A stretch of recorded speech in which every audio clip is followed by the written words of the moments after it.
और बीच में किसी से कहिएगा ना बोलेगा प्लीज। ये समय समय पर हलाल सर्टिफिकेशन का मुद्दा जनता उठाती रहती है और सरकार ने ऐसा मसला बनाया है। मैं बता चुकी हूँ, तो आप ये कह रहे की बात तो बाद में आती है, पहले जो सामाजिक द्वेष फैल रहा है हिंदू मुसलमान और हलाल हराम के नाम पर, और जिसकी वजह से जो कंपनियां हैं उनके सेल पर असर पड़ा है नाम पर काफी। नमस्कार दोस्तों, मेरा नाम है रमन और आप देख रहे हैं द न्यूज रूम। अगर आप हमारे चैनल पर नए आए हैं तो चैनल को सब्सक्राइब कर दीजिए, वीडियो को लाइक कर दीजिए और शेयर कर दीजिए।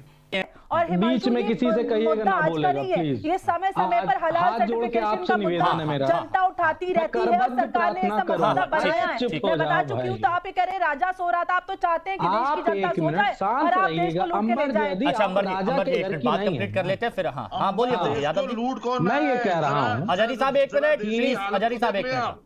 देश कहां पर ले जाए? हजारी साहब एक मिनट, हंगामा करना मेरा मकसद नहीं होता ना, एक एक की सबकी बात हो जाए प्लीज। हजारी साहब रुकिए, मनोज यादव जी की बात अधूरी रह गई। हाँ मनोज यादव, मैं अपनी बात पूरी करूं। बर्बाद कर दिया गया। क्या इन सारे प्रोडक्ट जो इस्तेमाल हो रहे हैं जिसपे हलाल लिखा है की बात तो बाद में आती है, पहले जो सामाजिक द्वेष फैल रहा है हिंदू मुसलमान और हलाल हराम के नाम पर, और जिसकी वजह से जो कंपनियां हैं उनके सेल पर असर पड़ रहा है, जो एक मेजॉरिटी समाज से आते हैं और उसमें काम करने वालों के ऊपर असर पड़ रहा है, उसकी बिक्री पर असर पड़ रहा है। मूल मुद्दा ये है। उसके बाद आता है कि उससे हलाल सर्टिफिकेशन से जो आ रहा फंड है उसका इस्तेमाल भारत विरोधी गतिविधियों में होता है। तो आप बेसिक मुद्दे को भटकाकर जो मूल मुद्दा है, आप बड़े मुद्दे पे सरकार को आप यहाँ पे ब्लेम गेम करना शुरू कर। ठीक है अरविंद जी, अरविंद जी समाज की पैसे जो मिलते हैं रजिस्ट्रेशन, एक मिनट, आप तो समाजवादी पार्टी है, आप समाजवाद की बात करते हो तो फिर आप समाज को भूलकर सरकार के जीएसटी पे कैसे भूल गए? एक मिनट अरविंद सिंह जी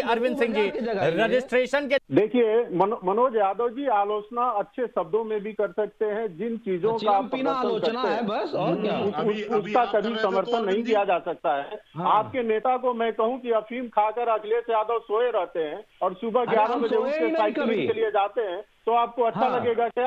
ये डिबेट का तरीका है, ये अपने विचार रखने का तरीका है, ये सहमति और असहमति प्रकट करने का तरीका है। समाजवादी पार्टी एक बड़ी पार्टी है, उत्तर प्रदेश में मुख्यमंत्री रहे हैं आपके दो लोग। आपके अंदर शिस्ता आना चाहिए, आपके अंदर धैर्य आना चाहिए। आलोचना को अच्छे शब्दों में भी प्रकट किया जा सकता है। किसी को गाली देने से, चिलम का निशान बनाने से, एंकर को हड़काने से मैं ऐसे ही बोलूंगा तुम क्या कर लोगे? क्या आप समाजवादी पार्टी का यही चरित्र है क्या?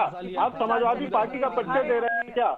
आज जब किसी दूसरे की निंदा करते हैं, दूसरे की आलोचना करते हैं, दूसरे को अपमानित करते हैं, तो किसी और को नहीं करते हैं। आप पहले स्वयं को अपमानित करते हैं। इस तरह से राष्ट्रीय टेलीविजन पे डिबेट नहीं हो सकता है। ठीक है, कोई दिक्कत नहीं है। कहना चाहिए कि हलाल सर्टिफिकेशन यदि जायज है तो क्यों जायज है, जायज नहीं है तो क्यों जायज नहीं है, सीधे इस तरह से बोलना चाहिए। आप व्यक्तिगत आक्षेप लगाएंगे। ठीक है, ठीक है अंबर जी, ये बताइए देश भर में लागू करने की मांग की जा रही है, देश भर में लागू क्यों होना चाहिए, क्यों आप लोग ये मांग कर रहे हैं? देखिए मुझे लगता है कि किसी की भी लक्ष्मीकांत जी इनके बाद आता हूँ, थोड़ा सा प्लीज।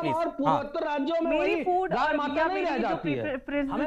मेरी फूड चॉइस या प्रेफरेंसेस है वो पूरे देश पे तो लागू नहीं हो सकती। जिसको चाहिए उनको पता है कि क्या क्या हमारे कौन कौन से प्रोडक्ट में डल रहा है। ये सारी चीजें हमारी सरकार रेगुलेट करती है। तो अननेसेसरली हलाल और नॉन हलाल लगाकर ये समाज में द्वेष फैलाने का ये जो कार्य है बहुत समय से चल रहा है। और ये आज की बात नहीं कि समाज में इस तरह की बातों को उठाया जा रहा है। समाजवाद वाले तो सो रहे होते तो उनको तो खबर नहीं होती थी कि समाज में लोगों को क्या दिक्कतें आ रही हैं। यहाँ पर बैठ के लोगों को धमकाने या डराने के अलावा अगर आपने कुछ कार्य किया होता जनता के लिए तो शायद आप सरकार में होते।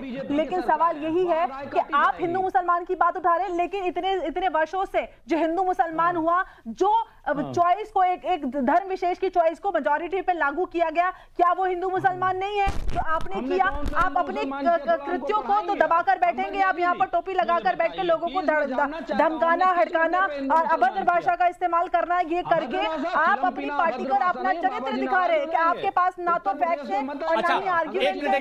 लक्ष्मीकांत देखिए वक्त कम है, सबके पास तुरंत जाना होगा। लक्ष्मीकांत जी ये बताइए अब आगे की आप लोगों की क्या प्लानिंग है, सरकार क्या कदम आगे उठाने जा रही है? आपको फिर बहुत देखिए अरविंद सिंह जी रजिस्ट्रेशन के नाम पर काफी पैसे लिए जाते हैं, पर प्रोडक्ट के हिसाब से अलग अलग पैसे लिए जाते हैं, और इस बात से आपत्ति हो रही है कि इन पैसों का इस्तेमाल राष्ट्र विरोधी गतिविधियों में भी होता है। ये सारे आरोप लग रहे हैं, लेकिन आप क्या कहेंगे? समाजवादी पार्टी का अलग कहना है। और टैक्स दे देने से ये जो हलाल सर्टिफिकेशन हो रहा था ये वैध नहीं हो जाता है। इस देश में एक सिस्टम लागू किया गया है जो संसद ने पास किया है, उसका नाम है food safety and standards act 2006। उसके तहत FSSAI का गठन हुआ है और सर्टिफिकेशन का काम केवल और केवल उसका है, किसी और एजेंसी का, चाहे वो हलाल इंडिया प्राइवेट लिमिटेड हो या हलाल काउंसिल हो या जमीयत उलेमा से संबंधित कोई संस्था हो, इनका नहीं है। लेकिन हिमांशु जी, मैं कहूंगा आपसे कि ये जो हलाल सर्टिफिकेशन है ये केवल एक सिम्टम है, मूल बीमारी नहीं है। मूल बीमारी का नाम है रेडिकल सोच। जो ये सोच किसकी है रेडिकल सोच? जो सोच मानती है कि कोई भी ऐसा नियम कानून जो इस्लाम के हिसाब से ठीक नहीं है, जो कुरान में दर्ज नहीं है, वो हराम है, उसको नहीं माना जाना चाहिए, भले ही भारत का संविधान में वो बात क्यों नहीं लिखी हो। इसी सोच के मानने वाले वंदे मातरम का विरोध करते हैं, इसी सोच का मानने वाले 3 तलाक के खिलाफ थे, इसी सोच के मानने वाले चार अजहरी साहब को दिक्कत हो गई, अजहरी साहब को दिक्कत हो गई। जैसे आपने कहा कि ये सोच मानने वाले, आपने अरविंद जी कहा ये सोच, और जब सोच की बात है तो अजहरी साहब को दिक्कत हो गई। हाँ अजहरी साहब, अरे इतने डरे हुए हो हिमांशु जी आप। अरे अभी नहीं है डिक्टेटरशिप अजहरी साहब, अभी नहीं है। मैं तो आपको इतना मौका दे रहा हूं, मैं तो आपकी बात सुन रहा हूं यहाँ पर, आप मेरे पे बोल रहे हो। अभी तो मैंने बोलना शुरू ही नहीं किया। हमारे सवालों के जवाब दिया आपने अंबर की बात पर हमें बात कहने क्यों नहीं दी? एक काम करता हूं मैं 30 मिनट, एक काम करता हूं 30 मिनट में आप ही के साथ भजन कर लेता हूं। आप एक तरफा डिबेट कराने के में एक माहिर आदमी है। अरे कराने दीजिए, कोई दिक्कत नहीं। एक मिनट मनोज यादव जी, कराने दीजिए, कोई दिक्कत नहीं, मैं हूं। मनोज यादव जी, क्या आपको बोलने से रोका गया या आपका वक्त कम दिया मैंने आपको? नहीं ठीक नहीं, वो उनका अपना कहना आपको लेके कि आप इंटरप्ट क्यों नहीं कर रहे हैं बीजेपी के। नहीं इंटरप्ट क्या, अरविंद जी के पास पहली बार मैं गया हूं, इनके हिसाब से नहीं चलूंगा ना। मैं ये बता रहा हूं क्या सोच को लेकर सवाल खड़े हो रहे हैं। सोच बताइए आप अपनी, पर्सनल जाएंगे तो फिर मैं जाऊंगा, फिर आप सह नहीं पाएंगे, है ना। अजहरी साहब बोलिए। आपको हमारी वीडियो अच्छी लगी होगी, वीडियो को लाइक कर दीजिए और शेयर कर दीजिए।